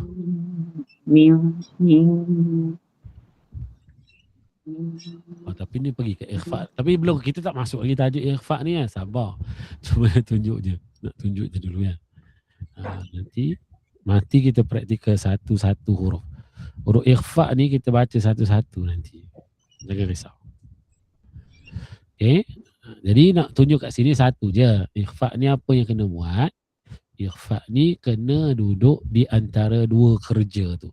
Satu, izhar, jelaskan nun. Satu lagi, parking kat huruf. Tak boleh. Sebab ada saya pernah, dulu saya tengok satu ustazah. Ni ustazah, saya cakap lah ustazah. Bujang lagi ustazah tu rasanya. Dia dia ajar ikhfa lekat pada makhraj. Huruf jim, sentuh lidah dekat jim. Anja. Dia buat macam tu. Huruf ta, letak lidah dekat gigi. Antum. Dia buat macam tu. Huruf fa, gigit bibir. Anfusakum. Dia buat macam tu. Saya kata, sudahlah dah. Saya duduk kat bawah masa tu, saya bersalah. Yang tengok dia, ratus juga. Ada ke Ustaz? Tak pernah dengar ke? Sekarang ni saya tengok, tak tahu sebab saya jarang tengok YouTube, TikTok sekarang ni. Dulu saya pernah rakam. Saya tak ingat lah rakaman saya tu ada lagi ke tidak. Dia ajar tu. Saya kata, pelik dia ni ajar ni kalau macam ni. Saya tengok ramai yang naik dia tu. Ramai. Ustaz, kalau zaman dulu betul Ustaz. Dok ni bukan Zaman dulu orang tak tahu. Baru lagi. Bukan tahu. Kalau tak tahu, pasti tahun lepas sebab saya tak aktif mulai tahun lepas kan. Tahun lepas. Dia Masih barulah. baru lagi. Dan dia mengajar ada beberapa bab dia ada. Satu bab solat, satu bab mengaji. Dan dia ada macam akademi. Ada orang yang di bawah dia macam ketua dia lah. Dia yang ketua ni. Dia ada, kalau siapa masuk dalam dia tu, dia akan akan ada mungkinlah belajar dengan ustaz lain, dengan ustazah lain macam tu. Saya kata, orang, tapi bila dia ajak ikhfa macam tu, saya kata, suspend lah pula saya ni. Saya nak jawab je rasa kat bawah tu, tapi saya ni bukan jenis orang menjawab macam tu kan. Saya menghormati juga benda tu. Tapi ada benda tak kena lah, sebab saya tak kena. Bila ikhfa duduk pada makhraj, terus saya kata ini salah. Sebab ikhfa ni bebas daripada mana-mana makhraj. Baru di ikhfa. Sebab dia samar, sembunyi. Samar tu samar kepada kedua-duanya. Samar pada nun, samar juga kepada huruf tu. Okey? Cuma tahap kesamaran dia berbeza lah, tu nanti kita masuk kan. Huruf yang hampir kepada nun, huruf yang tengah, huruf yang jauh, dia ada benda perbezaan. Antaranya bunyi dia berbeza. Kenapa? Sebab kedudukan yang agak jauh. Yang mana lebih dominan? Bunyi nun dan bunyi yang kuat ke hidung, kuat bunyi ke arah huruf nun. Jadi semua tu bergantung kepada kedudukan huruf tu juga. Kedudukan huruf tu juga. Ustaz, ya saya. Ada yang ajak kaf dengan qaf terus sentuh. Memang ada. Memang dikata sampai tahap idgham masuk. Kalau saya kurang setuju. Kalau saya lah. Dia kata sentuh, terus sentuh. Tapi macam saya cakap tadi lah, kadang-kadang kita rasa dia sentuh, tapi sebenarnya tak sentuh pun. Masih belum sempurna sentuhan. Paling dekat. Dia contohlah, dia kata sentuh. Contohlah kalau kita kata sentuh ni, 4 jari ni sentuh habis. Huruf kaf ni habis dengan keadaan 4 jari sentuhan dia. Macam tu contoh ni contoh Bila dia buat ikhfa, mungkin 2 jari kena, 2 jari lagi tak kena. Macam tu. Dia sentuh dah tu. Tapi ada lagi yang tak kena. Kalaulah sentuhan dia kepada 4 jari, macam saya buat tadi lah, huruf kaf tadi kan. Kalau kita sentuh semua, dia tak keluar dah bunyi apa-apa. Dia tak keluar bunyi. Dia tak akan keluar bunyi dengung tu kalau kita masuk ke dalam huruf kaf. Dia tak boleh jadi idgham. Dia akan jadi bunyi gunnah tak akan jadi. Dia akan jadi macam lam, macam ra kita buat tu. Mir rabbihim. Okey? Dia akan jadi macam tu. Itu baru masuk. Tapi selagi mana dia boleh buat dengung, walaupun dia kata masuk terus dalam tu, sebenarnya masih lagi tak masuk pun. Bila masih boleh dia angkat bunyi tu, maka tu tak masuk betul lagi untuk huruf kaf. Maknanya kalau disentuh terus, suara tak boleh lepas. Suara tak boleh lepas. Kalau dia kata sentuh terus dalam huruf kaf, walaupun dia suruh macam tu, kan? Tapi masih praktikalnya masih tak pun lagi sebenarnya.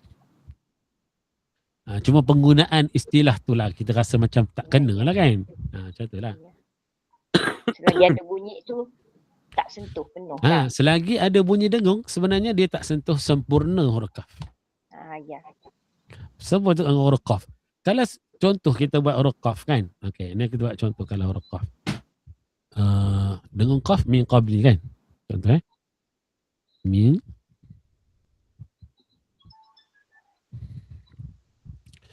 Okey. Kalau kita buat ni dengan min.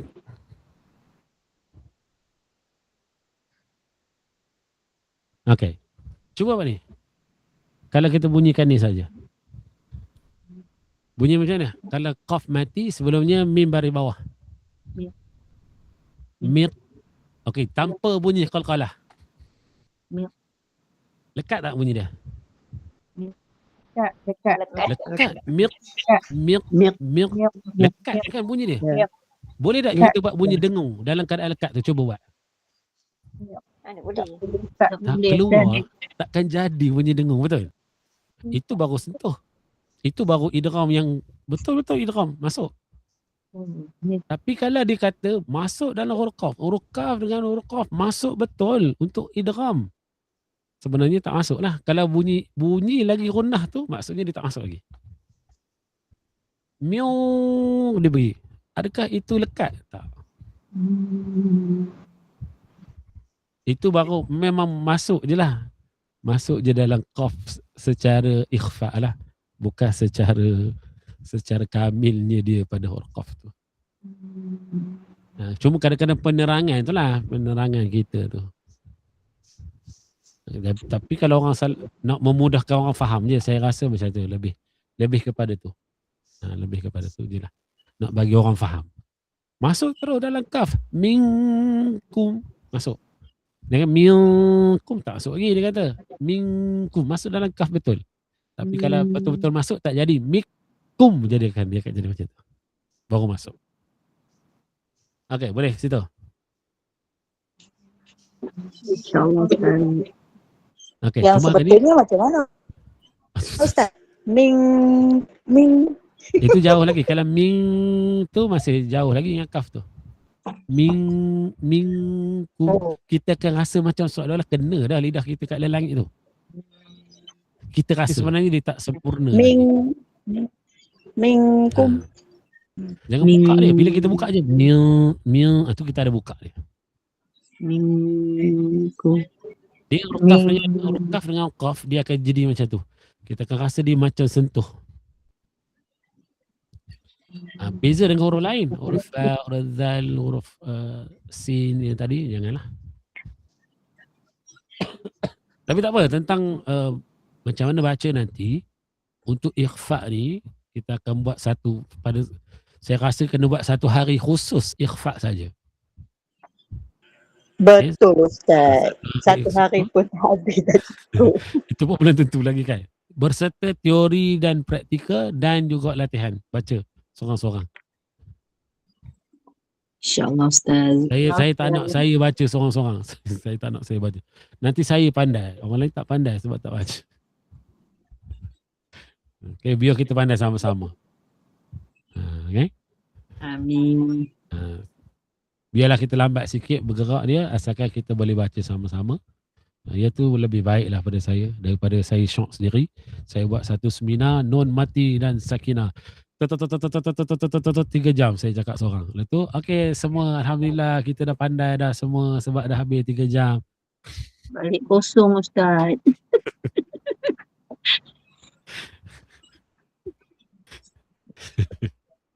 Lepas tu siapa yang nak latihan bacaan masuk kelas talaki saya pula.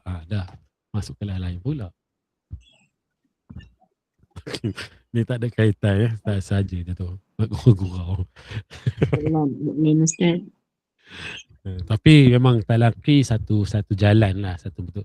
Tapi jangan risau. Mungkin yang nak talaki personal dengan saya susah sebabnya bukan susah apa. Susah sebab saya tak ada masa sebenarnya. Tapi insyaAllah kelas kita ni nanti bila kita dah habis tak ada benda dah kita nak bincang, saya akan buat talaki juga. Contoh kelas hari ni macam ni hari ni kan 3 jam yang ada macam ni saya akan buka macam ni. Macam ni contoh kita baca satu surah. Jadi semualah baca gili-gili macam tu. Baca ataupun kita ambil lah potongan-potongan ayat yang mana hari ni kita baca muka surat ni sekian-sekian ayat ni kita baca. Okay, macam tu. Tak lama lagi jadi YB. Saya mujur je sebenarnya. Saya ni kalau nak jadi YB lama dah dicalonkan, tapi saya tak nak. Dan sekarang ni saya kurang aktif dah. Dulu saya sangat aktif. Lagilah masa tak ada dulu. Tapi selepas umur muda habis hari tu, saya dah kurang lah. Kurang sangat lah. Patutlah boleh kata ada dah gaya-gaya tu. Kalau dulu siapa tengok dalam Facebook saya ke apa, saya sangat kuat dululah. Tapi sekarang ni dah kurang dah. Nama, kalau calon nama ni waktu saya muda lagi, nama dah naik dah jadi calon ni. Tapi bila waktu dia orang suruh nak jadi calon tu, okey, hantar maklumat apa semua kan, saya buat senyap je. Jadi marah dia orang kat saya. Kata saya tak nak. Okey. Okey, tadi tentang izhar, sentuh lidah dekat lelaki. Idgham, masukkan dalam huruf. Ikhfa mesti duduk di antara dua tu. Ingat je. Dua kerja tu. Okey, jangan sentuh lelaki. Sebab tu bila ikhfa, pantang besar dia sentuh lelaki. Itu pantang besar lah. Untuk huruf kalau lam dengan ra tu memang kita kena angkat lelaki juga. Tapi jangan ada bunyi nun lah. Di pantang dia bunyi nun yang jelas, tak boleh. Sebab dia akan melibatkan izhar. Contohnya kalau kita buat antum, dia buat macam tu kan. Dengung tu bunyi dia tu. Tapi itu adalah izhar yang didengungkan. Itu bukan ikhfa. Okay? Sebab tu kena talaqi. Bacaan ni kena talaqi baru kita tahu kita buat tu sentuh lidah ke tak sentuh ke apa. Guru kita lah yang menentukan kita kan. Tentang huruf qaf dengan huruf kaf ni dia akan ada isu sikit lah tentang cara bunyi tu atas guru mana yang kita ambil. Dia akan ada isu situ lah. Mungkin guru ni akan bunyi macam ni, guru ni akan bunyi macam ni. Macam tu lah, ada isu sikit kat situ lah. Tentang bunyi ni, sebab bunyi ni dia melibatkan telinga dan juga apa semua kan. Dan dia tak ada kriteria ataupun tak ada alat pengukur secara khusus. Kan bunyi dengung, mana ada alat pengukur ni, macam mana nak bunyi dengung? Mesti cukup berapa skala rekta contohlah. Mana ada kan bunyi tu datang daripada telinga. Bunyi tu kita dengar kan. Jadi nak dengar tu atas telinga lah. Telinga ni kata okey dah. Belum tentu kalau telinga saya okey, bukan boleh tentu ustazah yang lain okey. Kena ingat kat situ. Okey. Mungkin baca dengan orang lain okey, dengan saya tak okey. Jangan pelik benda tu ya. Jangan pula nanti datang kat saya, ustaz saya kat sana tak lepas lah. Kenapa dengan ustaz lepas? Ataupun saya kat sana lepas, kenapa kat sini tak lepas? Jadi saya dah naik kat sini, ikut kat sini lah. Contoh gitu je lah. Okay, gitu je lah. Jangan banding-bandingkan lah. Okay. Apapun kita duduk kandang kambing mengembek. Betul ya? Kandang rimau mengaum. Okay, gitulah. Okey, kemudian yang kolak kena buat apa?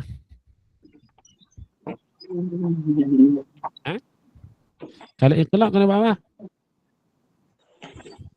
Ni orang kaf ni. Tukar. Surah tukar lah. Tukar ya. Tukar bunyi nun.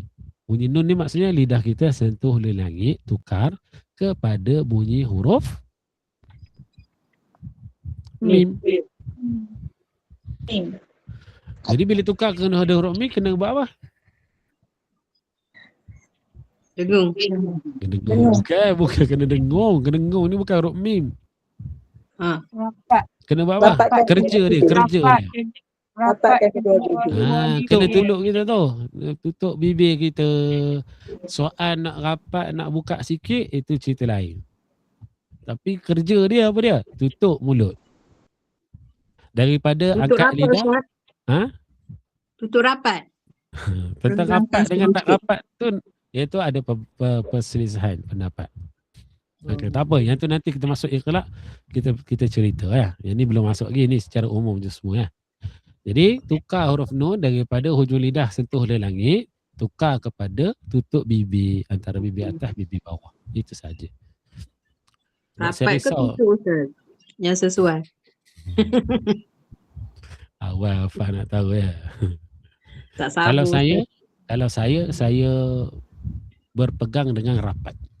rapat. Tapi rapat yang ringan. Bukan kemam Jangan rapat yang geram Ustaz. Jangan geram tu. Nimba dia tu geram sangat tu. Selamat datang Ustazah. Dia tak boleh rapat yang tu Ustaz, nanti bar tu jadi tebal pula. Kan ketemu bar. Pandai lebih konon. Nanti kita masuk iqalat tu kita bincang ya satu persatu. Ini secara umum saja, kita tak masuk lagi ni sebenarnya. Dibincang secara umum saja. Nanti kita akan masuk slide kita. Ni bukan slide kita lagi ni. Okey, ni nak contoh-contoh. Tapi boleh lah. Maksudnya saya pakai whiteboard saya ni lah sedap juga ni. Whiteboard saya.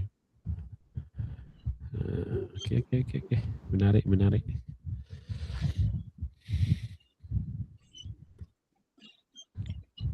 Okey, ada soalan untuk setakat ni. Nanti kita masuk satu-satu. Izhar satu-satu, definisinya apa semua. Kita tak masuk lagi ni sebenarnya. Dalam buku tu dia ada agak jelas jugalah. Sebab tu saya pakai buku tu. Okey, pakai buku tu. Okey, saya dah tutup lah saya punya ni. Mana pula nak tutup ni?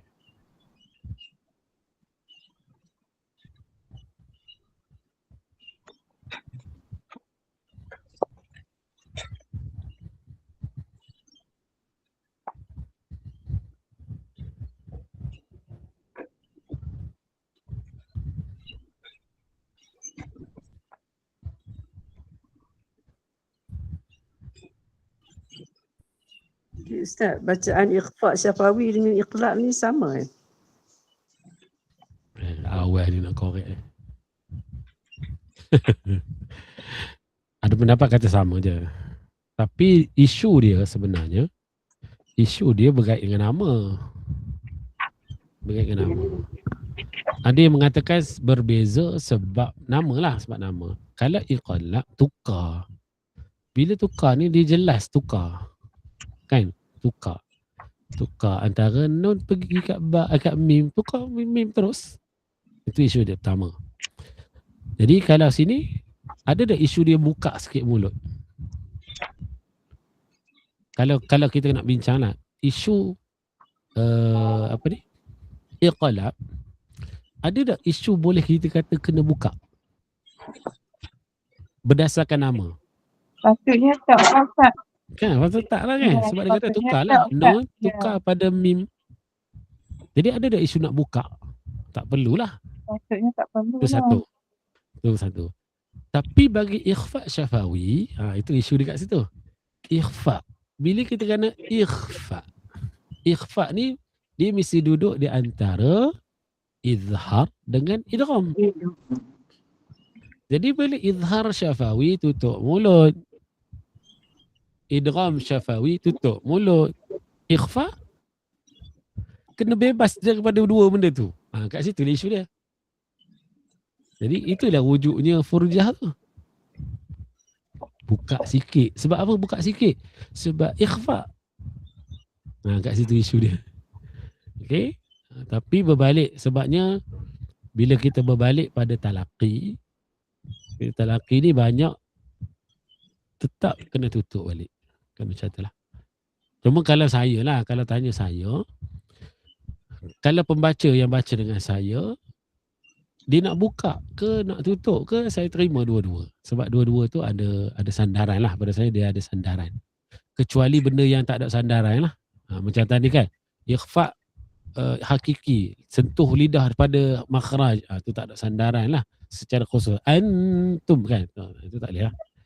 Tapi kalau contoh furjah dengan itbaq ni, nak buka sikit, tapi nak buka ni jaga-jaga. Buka tu bukaan dia sebesar mana? Kan? Isu buka. Okay, siapa yang baca nak buka lah, contoh. Nak buka besar mana? Ada ustaz kata selipis kertas. Okey, senipis kertas tu besar mana? Tipis.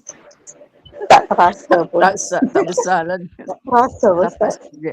Kan sebenarnya kalau kata senipis kertas tu, kita tutup mulut kita ni sebenarnya. Tutup. Tapi kita buat macam ni, kita tutup mulut tapi kita boleh keluarkan angin. Itu ukuran dia. Tapi ramai pembaca yang baca buka besar. Itu bukan selelai kertas, tu satu buku. Satu rim. Tu apa lah tu.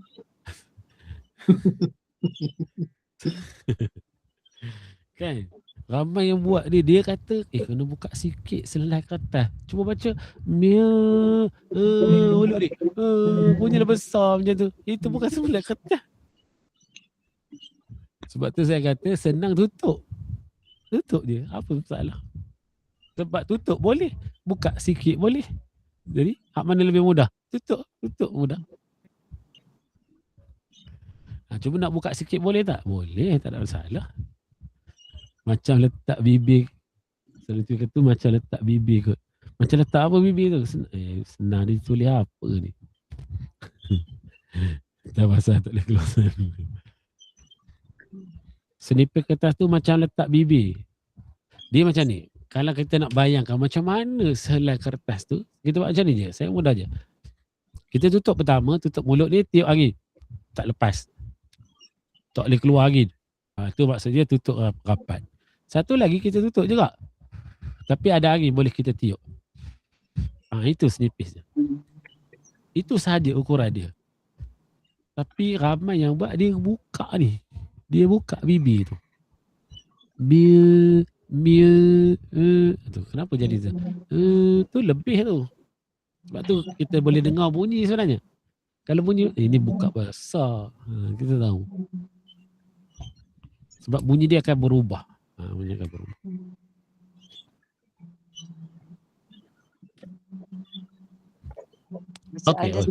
Bacaan dia sama lah. Iqlab dengan kalau saya pegang sama. Sama. Kalau saya kira sama. Adapun siapa yang nak buka silalah, tak ada masalah. Cuma jangan buka besar. Okay. Cuma isu dia kalau tanya saya lah. Kalau iqlab tak ada isu untuk kita buka. Sebab dia memang tukar. Tapi bagi ikhfa' syafawi, sebab atas nama ikhfa' dia tu. Kat situ lah ada isu supaya dia tak tutup rapat. Kat situ je lah. Adapun siapa nak tutup boleh, siapa nak buka sikit pun boleh. Tak ada masalah lah. Huruf ba mana boleh buka besar, Ustaz? Kan huruf ba pun sebenarnya tutup, huruf mim pun tutup. Kan huruf ba, kalau ikut huruf ba lagi kuat tutup pada mim. Kenapa? Kenapa huruf ba lebih kuat? Sebab sifat dia huruf bibir, Ustaz. Nama huruf bibir. Huruf ba syiddah. Huruf mim tak maksud. Syiddah ni apa dia? Kuatnya pegangan makhraj. Kuat. Ba, ab, abba, ab. Ini tutup. Tak boleh. Abba, abba. Itu pancake kepala pun tahu.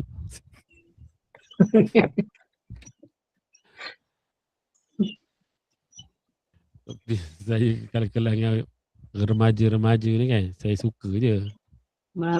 Remaja purba, Ustaz. Kelangan remaja kan. Remaja. Okey. Sedar-sedar pukul 11. Ada sejam lagi. Nak terus ke macam mana ni? Saya depan saya ni masjid. Orang tengah kursus haji. Kursus haji. Kursus umrah. Tu labbaika la syarika lak labbaik.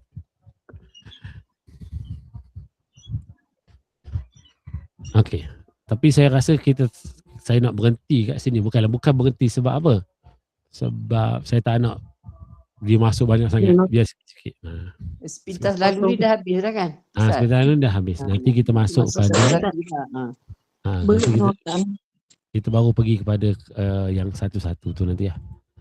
Sekarang ni kita tak masuk lagi ni. Nanti kita pergi kat sini. Nanti kita akan pergi dekat sini. Dekat sini pula ya. Nanti kita pergi. Tajuk pertama, izhar halqi. Kita pergilah kat sini. Okey, izhar halqi masuk. Barulah kita perbincangan dia dari sudut bahasa apa semua. Tu kita buat contoh bacaan. Macam mana sepatutnya bunyi dia. Kita pergi satu-satu ya. Apa-apa bentuk kesalahan dalam izhar halqi, kita pergi satu-satu nanti ya. Tahap izhar, ada pula kat sini kan. Macam-macam. Banyak dalam buku ni dia banyak benda. Kenapa dinamakan izhar? Kenapa dipanggil halqi? Kenapa tu? Ada belaka. Idgham bila gunna, idgham ma'al gunna. Boleh. Siapa tak ada buku, boleh tengok dalam slide yang saya hantar dalam grup tu ya. Kalau siapa ada buku, boleh tengok buku lah. Buku Dr. Surul ni. Dr. Surul ni. Warna purple ni. Warna purple ni. Saya tak ada buku tu, tapi saya rujuk buku Leong. Qadir Liang. Abdul Qadir Liang buku hijau tu Ya. Boleh je, mana-mana je sama. Dia klasik buku tu. Orang baru tak kenal dah buku tu. Ya. Orang lama. Tapi saya suka buku tu sebab dia detail juga. Cumanya saya rasa macam tak sesuai dengan orang tua. Sebab ya Allah, tulisan ni kecil je. Kecil sangat. Lepas saya kata, ini kalau bagi orang tua baca ni jenuh menelek. Saya sebab ada kat tempat saya ni, ada orang baca telefon, dia tengok telefon macam ni. Tapi saya membaca tak pakai cermin, jadi nampak elok je. Itu hebat, go besar. Tak berjalan berguna cermin. Maknanya dekat okey lah, jauh je lah. Okey. Sama, saya pun sebenarnya, saya jauh kurang sikit lah. Sebenarnya saya ada cermin mata juga, jangan pakai lah. Jangan kalau kat rumah tak pakai cermin mata, jalan. Saya kalau bawa kereta jauh baru saya pakai. Kalau bawa kereta dekat-dekat ni pun saya tak pakai. Silau. Tapi bila kita jangan pakai ni, dia rasa berat. Betul, Ustaz. Rasa rimah. Okey, kalau tu saya tutup dua rakaman. Ya. Nanti kita nak bincang apa lepas nak tanya apa ni, boleh tanya. Tutup dulu ni ya. Ustaz guna buku Dr. Surul lah? Ya, Surul Dr. Syabuddin? Surul. Okay. Alright.